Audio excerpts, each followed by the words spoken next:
أغنية يا نبي السلام عليك المحرفة لعمر كوشة والقبض على أصحاب ترند صلى على النبي. أهلا وسهلا بحضراتكم. في الأول كده عايزين ندعم الفيديو بالصلاة على النبي عليه أفضل الصلاة والسلام، وكمان ما تنسوش لايك على الفيديو واشتركوا وفعلوا الجرس عشان خاطر يوصل لكم الجديد والترند.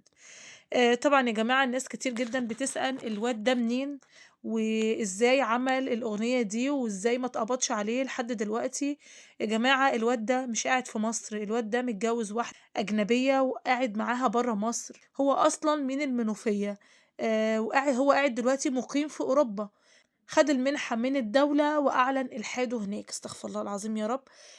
طبعًا يا جماعة الأغنية الحمد لله اتحذفت من على الفيسبوك، وكمان اتحذفت من على اليوتيوب. حسبي الله ونعم الوكيل، حسبي الله ونعم الوكيل فيه.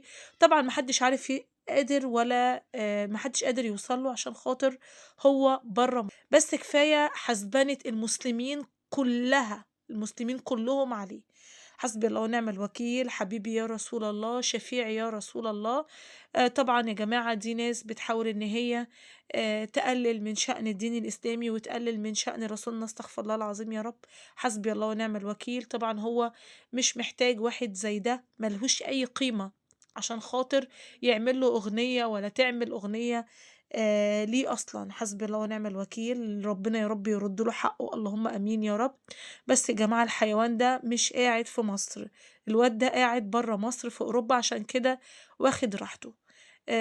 طبعًا أنا عايزاكم برضه تملوا التعليقات بالصلاة على النبي عليه أفضل الصلاة والسلام. انتهى الفيديو مع حضراتكم لحد كده ومع السلامة.